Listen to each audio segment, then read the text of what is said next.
দেশের মালিকানার দাবিদার দেশের নাগরিক এই সত্য প্রতিষ্ঠিত করতে চাইলে মানুষের ভোটাধিকারের প্রশ্নের সুষ্ঠু নির্বাচনের পক্ষে সবাইকে একমত হওয়ার আহ্বান জানিয়েছেন বিএনপির ভারপ্রাপ্ত চেয়ারম্যান তারেক রহমান।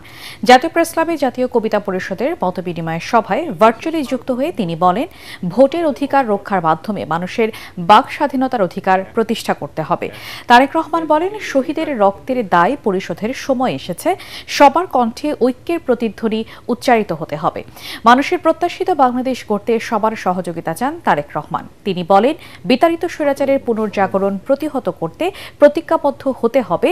চরমপন্থা মৌলবাদ অভয়ারণ্য যেন হতে না পারে, সেটি হতে হবে মূল লক্ষ্য। দেশের মালিকানার একমাত্র দাবিদার এই দেশের সকল নাগরিক। এই সত্যটাকে যদি আমরা প্রতিষ্ঠিত করতে চাই, তাহলে মানুষের ভোটাধিকারের প্রশ্নে গণতন্ত্র প্রতিষ্ঠার জন্য বাক স্বাধীনতার পক্ষে একটা অবাধ সুষ্ঠু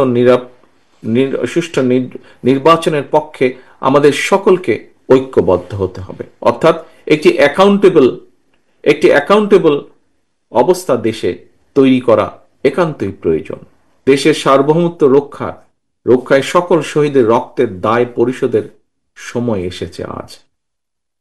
এই দেশের একজন কৃতজ্ঞ সন্তান হিসাবে আজ এই সুন্দর অনুষ্ঠানে আমাদের সকলের কণ্ঠে ঐক্যের প্রতিধ্বনি উচ্চারিত হোক।